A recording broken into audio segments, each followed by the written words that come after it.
और खबर यूपी के सहारनपुर से है, जहां पर विवाहिता शाकिरा के मौत की गुत्थी अब सुलझ सकती है। दरअसल एसडीएम संगीता राघव और सीओ शशि प्रकाश शर्मा की निगरानी में कब्र खुदवाई गई है और शव को पोस्टमार्टम के लिए भेजा गया। शाकिरा की मौत को लेकर परिजनों ने ससुराल पक्ष पर गंभीर आरोप लगाते हुए न्याय की गुहार लगाई, जिसके आधार पर पुलिस ने कार्रवाई की है। शाकिरा की मां परवीन ने पति, सास, ससुर समेत 6 लोगों के खिलाफ हत्या की साजिश रचने का आरोप लगाया है।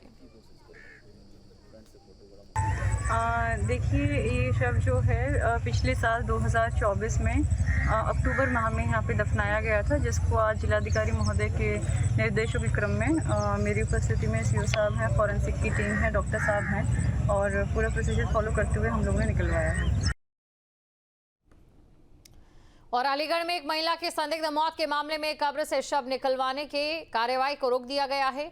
मायके पक्ष ने हत्या की आशंका जताई। थाना बना देवी क्षेत्र के नुमाइश मैदान स्थित कब्रिस्तान में शव दफनाया गया था। मृतका शबनम की बहन शबाना ने यह बताया कि उनकी बहन की शादी 2006 में आजाद नगर निवासी हामिद से हुई। आरोप है कि 14 जून को पति हामिद ने मारपीट कर शबनम की हत्या कर दी। मायके पक्ष ने पोस्टमार्टम की मांग की, लेकिन ससुराल पक्ष ने इसका विरोध करते हुए शव को दफन करवा दिया। मृतका के परिजनों ने मजिस्ट्रेट से शव का पोस्टमार्टम कराने की अनुमति ली। पुलिस टीम कब्रिस्तान पहुंची, शव निकालने की कार्रवाई शुरू हुई और इसी दौरान ससुराल पक्ष के लोग भी वहां आ पहुंचे और विरोध किया। मजिस्ट्रेट ने मौके पर पहुंचकर दोनों पक्षों की बात सुनी। मजिस्ट्रेट के आदेश पर कार्रवाई रोक दी गई है। मृतका के बच्चों के बयान और दोनों पक्षों से पूछताछ के बाद आगे की कार्रवाई की जाएगी। अपनी पत्नी की सगी बहन का इंसाफ लेने के लिए। किस तरह के इंसाफ? ये आज से इस सैटरडे से पहले अपने ससुराल अपने मायके गई थी और अपने भैया से उन्होंने रो के फरियाद करी कि मुझे बचा लेंगे, मुझे मार देंगे या मैं बचूंगी नहीं, मुझे रोक ले, मुझे मत जाने दे। मगर इनके भाई ने अपने बहनों के साथ उन्हें भेज दिया। नेक्स्ट सैटरडे में उसका इंतकाल हो जाता है। ये खबर मेरे पास आई 7 बजे। उन्होंने देखा कि यहाँ पे रस्सी का निशान था। उन्होंने आके बाहर कहा तो इन्होंने बाहर आने के बाद हम लोगों को बुरी तरीके से एकदम हमला बोल दिया और हम लोग बहुत घबरा गए। इंसाफ चाहिए और वो चीख चीख के उसकी खबर कह रही है कि मुझे मार दिया गया है। पूरी आशंका है कि उसे मारा गया है। और इटावा से हैरान कर देने वाला मामला सामने आया है, जहां पर एक महिला को सांप ने काटा है।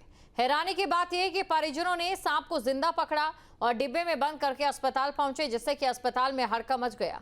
अस्पताल का स्टाफ सांप की फोटो खींचने में लग गया। अच्छी बात यह है कि महिला की हालत खतरे से बाहर बताई जा रही है। बाथरूम के लिए जा रही थी तो साइड में गेट से बाहर निकली थी, ऐसे बाइक खड़ी थी, बाइक से सारी जो कड़ी से वही काट लिया सांप ने काट लिया। तो वहाँ से उन्होंने बताया कि मुझे काट लिया किसी ने। फिर बैटरी से देखा है जब लाइट से तो सांप दिखा, तो सांप को देखा तो फिर उसको मैंने हाल ही उसके डिब्बे में बंद कर लिया। फिर आपको अभी हॉस्पिटल ले आई। इजराइल और ईरान के बीच भीषण युद्ध चल रहा है, जिससे ईरान में हालात तनावपूर्ण हैं। सभी एयरबेस को बंद कर दिया गया। वहीं जौनपुर के कई लोग ईरान में फंसे हुए हैं।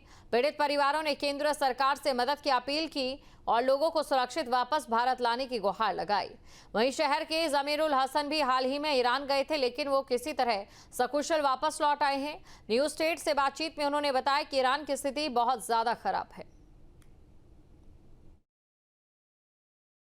ईरान लगभग 20 लोगों का काफ़िला गया हुआ है। लगभग 15 दिन पहले लोग यहाँ से गए हुए थे और वापसी भी करने वाले थे, लेकिन ये जो इजराइल ने ईरान पे हमला कर दिया उसकी वजह से जो है वहाँ पे बहुत से लोग फंस गए हैं, जिसमें मेरे पिताजी भी हैं और सब लोग जो है वहाँ पर अभी हमारी बात हुई थी कुछ दिन पहले, तो खैर वो लोग बता रहे थे कि हम लोग यहाँ ठीक हैं, लेकिन सिचुएशन ऐसी है कि मतलब निकलने का अभी कोई रास्ता दिख नहीं रहा है।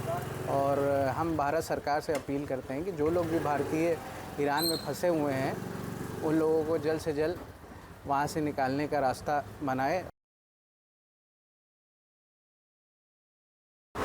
इस वक्त हमारी मौजूदगी जनपद जौनपुर के सिटी कोतवाली के मुफ्ती मोहल्ले में। यहाँ से 43 लोग जो ईरान गए हुए थे। हम बात करेंगे तहजीबुल हसन जी से, पेशे से शिक्षक हैं। कब आप लोग गए थे और क्या? हम लोग 23 तारीख को यहाँ से ईरान के लिए गए और सबसे पहले हम लोग ईरान गए।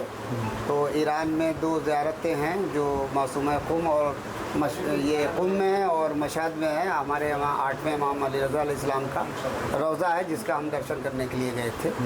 और फिर उसके बाद हम लोग वहाँ से नजफ़ गए और नजफ़ से फिर हम लोग करबला गए। और कितने लोग वहाँ फंसे हुए हैं?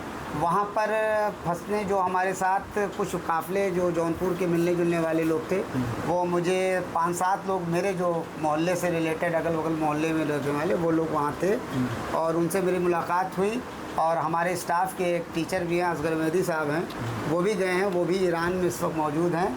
उनसे मेरी टेलीफोनिक बात 13 तारीख की रात में हुई थी, तो उनसे मुझे खैरियत मिली, मगर उसके बाद फिर उनसे कोई कांटेक्ट नहीं हो पाया। नहीं, आपने कहा 43 लोग गए हैं, तो 43 लोगों में कितने लोग अभी वहाँ फंसे हुए हैं? 43 लोगों में हमारा पूरा काफ़िला हम लोग 12 तारीख को वहाँ से चल चुके थे, जो यहाँ 14 तारीख को इंडिया आ गए। नहीं, तो क्या उनसे अंतिम बार को बात हुई? क्या कह रहे हैं उन लोग? क्या कहना व्हाट्सएप से या फेसबुक से बात हुई है? उन लोगों से बातचीत करने पर ये बात हुई कि यहाँ पर नेटवर्क अवेलेबल नहीं है, जिससे हम पूरी बात नहीं कर पा रहे हैं। मैसेज मेरा हुआ था और ये कहा गया था कि आप लोग दुआ करिए कि हम लोग जल्द से जल्द अपने वतन को वापस हों। और हम लोग दुआ गो हैं कि हमारे जितने भी ज़ायरीन हिंदुस्तान से गए हुए हैं, वो सब जितने भी दर्शन करने वाले लोग हैं, वो अपने साथ खैरियत के अपने वतन, अपने बच्चों में आ जाएँ। वहाँ की सरकार ने क्या अपील किया है कि फेसबुक और व्हाट्सएप डिलीट कर दिए जाए? वो वहाँ की सरकार ने, मैं तो वहाँ की सरकार के बारे में उस वक्त नहीं, क्योंकि मैं वहाँ मौजूद नहीं था, इसलिए मुझे वहाँ की डिटेल नहीं, क्योंकि मैं इंडिया आ चुका था। ये वाक़या वहाँ है 15-16 के बाद का वहाँ स्टेटमेंट आया है कि शायद व्हाट्सएप बंद कर दिया गया है और इसी वजह से हमारी उनसे कोई कांटेक्ट नहीं हो पा रहा है। मैंने 2-3 व्हाट्सएप भी किया, मैसेज किया कि आप कहाँ हैं, कैसे हैं, अपनी खैरियत से आगाही दें, मगर वहाँ से मुझे कोई रिप्लाई नहीं मिल पाया। तो ये लगता है कि वहाँ के नेटवर्क प्रॉब्लम हो रही है या व्हाट्सएप वहाँ लोगों ने आपस में बंद कर दिया है, जिसकी वजह से हमारा उनसे संपर्क नहीं हो पा रहा है। कितने लोग? तो ये थे तहजीबुल हसन जो पेशे से शिक्षक है, जिनका कहना है कि इनके जानने वालों में 12 से 14 लोग अभी ईरान में फंसे हुए हैं। जो वहाँ की सरकार ने एक मैसेज पास किया है कि वहाँ के लोग फेसबुक और व्हाट्सएप डिलीट कर दें। ऐसे में वहाँ के लोगों से जो यहाँ से गए हैं उनसे वार्तालाप नहीं हो पा रही है। वीडियो जर्नलिस्ट सरस के साथ मैं दीपक सिंह, न्यूज स्टेट जौनपुर। काशी हिंदू विश्वविद्यालय में टेंडर प्रक्रिया को लेकर हाईकोर्ट और सख्त हुआ है। दरअसल बीएचयू में चिकित्सा विज्ञान संस्थान में जारी टेंडर प्रक्रिया में जालसाजी और धोखाधड़ी के आरोपों में फंसे उदयभान सिंह और अजूनी सिंह को कोर्ट से बड़ा झटका लगा। ये दोनों Noble Star Health Services Private Limited के निदेशक हैं।